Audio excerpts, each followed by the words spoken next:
नमस्कार, तारात्रा boys YouTube channel के अंदर आप सभी का एक बार फिर से बहुत बहुत स्वागत है। और आप हमारे चैनल पर नए हैं तो चैनल को सब्सक्राइब ज़रूर करें। किसान आंदोलन को लेकर मोदी सरकार ने बड़े फैसले ले लिए और मोदी ने खुद लाइव आकर ये बयान देते हुए कहा कि अब किसानों को जल्द से जल्द सिंधु बॉर्डर खाली करना होगा, नहीं तो उनके खिलाफ बड़ा एक्शन लिया जाएगा। जिसके बाद में सिंधु बॉर्डर दोस्तों किसानों ने खाली करने की तस्वीरें सामने आ रही है और एक बड़ा वीडियो भी सामने आ रहा है सिंधु बॉर्डर से कि पीएम मोदी की अर्थी को लेकर किसान आंदोलन के तहत लोगों ने उनकी अर्थी को जलाया, जिसके बाद में सरकार ने बड़े फैसले ले लिए किसान आंदोलन के ऊपर और विपक्ष की पार्टी कांग्रेस की भी वाट लगा दी। लेकिन जो दोस्तों वीडियो आज हमने लाइव सिंधु बॉर्डर से कवरेज किया है, उस वीडियो को आप देखकर आपके रूह खुल जाएगी कि आखिरकार किसान आंदोलन के तहत किस प्रकार लोगों की साजिश रची जा रही है। इस पूरे खेल को और किसानों को बदनाम करने की साजिश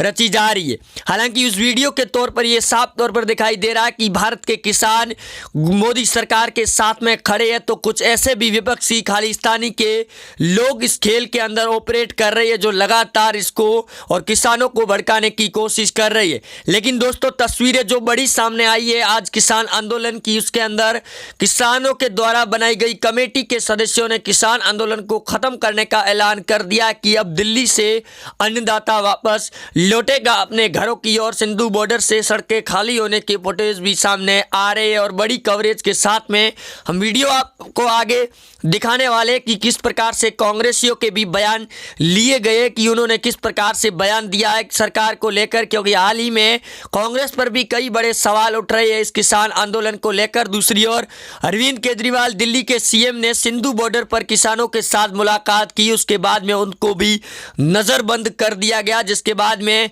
आम आदमी पार्टी के नेताओं ने यह बड़ा आरोप भी लगाया कि बीजेपी के कार्यकर्ता और नेताओं ने जो दिल्ली के उप मुख्यमंत्री है मनीष सिसोदिया उनके ऊपर कुछ करने की कोशिश की है। लेकिन मोदी ने जो बड़े फैसले लिए उसके बाद में अमित शाह ने भी बड़ा एक्शन लेने की तैयारी में बयान दे दिया कि अब किसानों के खिलाफ में साजिश को बर्खास्त नहीं किया जाएगा और जल्द ही उनके खिलाफ बड़ा एक्शन लिया जाएगा, क्योंकि लगातार जिस प्रकार से देश के अंदर जो संकट चल रहा है और किसान इस बात को मानने को तैयार भी नहीं हो रही है। दूसरी ओर कृषि कानून बिल जो 3 अभी हाल ही में कृषि को लेकर लागू किए गए हैं, उसके अंदर किसानों को भड़काने की कोशिश की जा रही है। और हमने जिस प्रकार से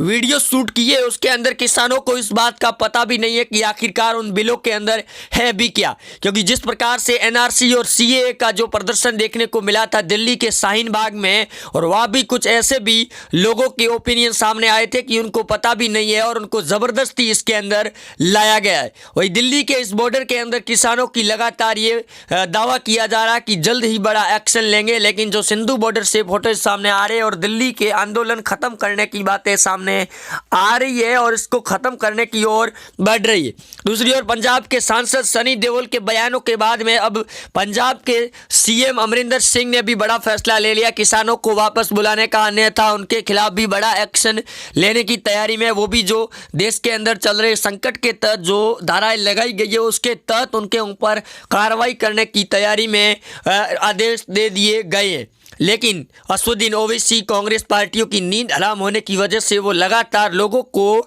साजिश की ओर तय करने की पूरी तरह से मुठभेड़ कर चुके हैं। वहीं दूसरी ओर उत्तर प्रदेश के सीएम योगी आदित्यनाथ भगवा ब्रांड ने, जहां आदित्य ठाकरे ने एक तरफ से दिल्ली अरविंद केजरीवाल, दूसरी ओर उद्धव ठाकरे और तीसरी ओर असदुद्दीन ओवैसी की हैदराबाद में हवा को टाइट करने के बाद किसान आंदोलन को लेकर भी उन्होंने किसानों को फटकार लगा दी है। जो खालिस्तान लोग उस खेल के अंदर शामिल है और जो सड़कों पर नाटक कर रहे हैं उनके खिलाफ बड़ा एक्शन लेने की तैयारी में योगी की सरकार। और योगी ने यह दावा करते हुए कहा कि जो पिछली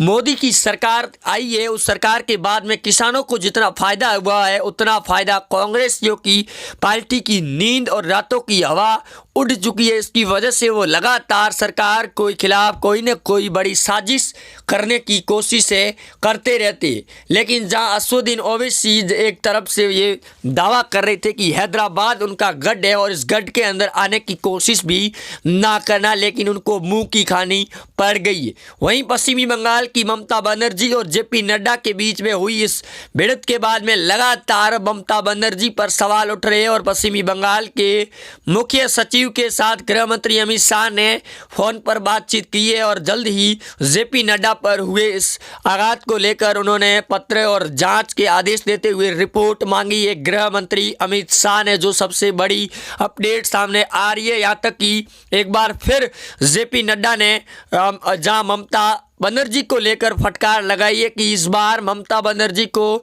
आने वाले विधानसभा चुनाव 2021 में ऐसी मुंह की खानी पड़ेगी जहां बीजेपी को 200 सीटें मिलेगी और टीएमसी पार्टी को मुंह की खानी पड़ेगी, जो देखना होगा। दूसरी ओर जहां जेपी नड्डा ने ये बयान दिए थे, उसी का पलटवार करते ममता बनर्जी ने बयान दिया है कि पश्चिमी बंगाल के अंदर बीजेपी पार्टी का पोपरकंडा चलना शुरू हो चुका है और जहां कभी कभार गृह मंत्री अमित शाह प्रदर्शन करते हैं तो कभी कभार जेपी नड्डा, फड्डा और चड्डा भी यहां पर आ पहुंच जाते हैं, जिनके जवाब में अब उनकी वाट लगने की तैयारी में है। और गृह मंत्री अमित शाह की आज रैली भी है पश्चिमी बंगाल के अंदर और वहां भी पश्चिमी बंगाल के अंदर सुरक्षा को लेकर काफ़ी ज़्यादा मुआवजा करवाया गया राज्य सरकार के द्वारा, क्योंकि जेपी नड्डा जो भाजपा के प्रदेशाध्यक्ष है उनके ऊपर हुए इस प्रकार से जो लोगों की कार्रवाई हुई है उसके अंदर भी कई बड़े बयान सामने आने की संभावना है। करीब 17 लोगों को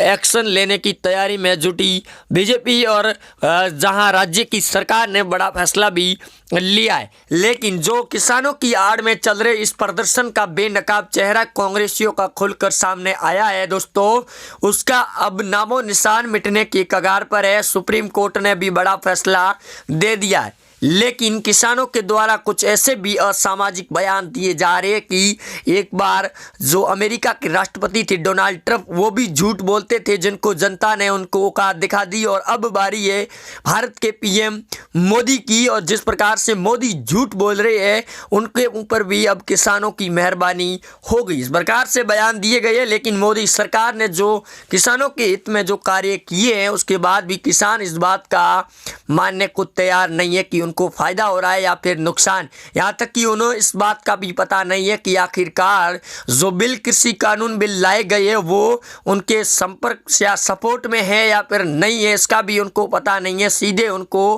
कृषि कानून बिल और इस आंदोलन के लिए लाया गया है। दूसरी ओर जेएनयू के अंदर कन्हैया कुमार और टुकड़े टुकड़े गैंगी अब मैदान के अंदर आ चुका है और इस मैदान के अंदर आते ही उन्होंने भी कई बड़े बयान बौखलाहट के जरिए से दे दिए कि अब मोदी सरकार और इस बीजेपी की सरकार के खिलाफ में एक्शन लिया जाएगा। दूसरी ओर रवीश कुमार के भी बयान सामने आ चुके हैं और रवीश कुमार लगातार ये बयान भी दे रहे हैं कि गोदी मीडिया के किसानों के इस आंदोलन में पहुंचते ही उनको भगा दिया जाता है, उनको भगाते हुए शोर करते हुए वीडियो सामने भी आ रहे हैं। लेकिन मोदी की जो बातें सामने आई है उसके बाद में कृषि कानून बिल के तौर पर कर रहे आंदोलन के किसान तिल मिला उठे हैं और अब मोदी उनको तिल मिलाट के अंदर भस्म करने की तैयारी में है। और ये सबसे बड़ी खबर सामने आ रही है सिंधु बॉर्डर से लगाकर दिल्ली बॉर्डर तक और किसानों के आंदोलन खत्म होने की तैयारी में है और किसानों के इस खेल को बेनकाब करने के लिए मीडिया जब खबरें सामने आ रही है, हालांकि कुछ ऐसे भी न्यूज़ चैनल्स हैं जिनके ऊपर लगातार किसान बायकॉट कर रहे हैं, लेकिन जिस प्रकार से मीडिया के कुछ ऐसे भी चैनल्स सामने आ रहे हैं जिसके अंदर किसान खुलकर मोदी सरकार का विरोध भी कर रही है, लेकिन इस सरकार के विरोध के चलते कृषि कानून बिल को वापस लेने का फैसला बीजेपी गृह मंत्री अमित शाह ने ठुकरा दिया है और साफ तौर पर मना कर दिया कि चाहे कुछ भी हो जाए, आमने सामने की अब तिलमिलाहट होगी, लेकिन कुछ भी इसके अंदर टच से मच नहीं होगा। इस कानून को लेकर किसानों को चाहे कितने दिन भी प्रदर्शन करना पड़े। लेकिन अन्ना हजारे के द्वारा प्रदर्शन और आंदोलन करने की चेतावनी दे दी गई है और बीजेपी पार्टी नहीं बल्कि अब केंद्र सरकार इसको लेकर क्या फैसला करेगी, क्योंकि गृह मंत्री अमित शाह ने के साथ में हुई बैठक की प्रस्ताव को किसानों ने ठुकरा दिया है। दूसरी ओर आज लोकसभा भवन का नया शिलान्यास किया गया है पीएम मोदी के द्वारा। जिस तौर पर मोदी के द्वारा शिलान्यास किया गया उसके अंदर भी कई बड़े बयान दिए गए हैं और मोदी के द्वारा जो शिलान्यास किया गया उसके तौर पर काफ़ी ज़्यादा बवाल भी मच चुका है किसान आंदोलन को लेकर, जहां एक और विपक्ष की सरकार कह रही है कि किसानों की बात को अनसुना किए जा रहे हैं भारत के पीएम माननीय नरेंद्र मोदी, लेकिन शिलान्यास करने के लिए उनके पास में समय हो जाता है और किसानों का वो समय खराब कर रही है, क्योंकि इस कड़कड़ाती ठंड के तौर पर किसान लगातार आंदोलन कर रहे हैं और आंदोलन को ख़त्म करने का ऐलान जारी हो चुका है। दोस्तों, वीडियो को ज़्यादा से ज़्यादा अपने मित्रों के साथ में शेयर करें, यूट्यूब के ज़रिए, व्हाट्सएप, फेसबुक के ज़रिए, और चैनल को सब्सक्राइब ज़रूर करें ताकि गोदी मीडिया से लगाकर भारत की विपक्ष की जो पार्टियां हैं उसको पूरी तरह से इस बात की औकात पता चले कि आखिरकार किसानों के खिलाफ में की गई साजिश का क्या उनको भुगतान करना पड़ेगा या फिर नहीं करना पड़ेगा, क्योंकि कांग्रेस पार्टी पहले से भी देश को लूटती हुई आ रही है। और इसी प्रकार से एक बड़ी अपडेट ये भी सामने आई है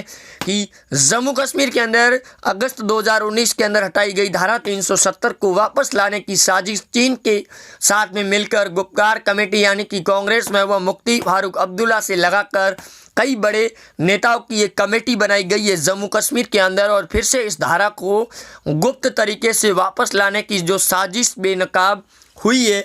उसके अंदर कांग्रेस के राहुल गांधी एक बार फिर बदनाम हो गई है, क्योंकि राहुल गांधी ने जो बयान दिया है और ट्वीट किए उनको भी इस बात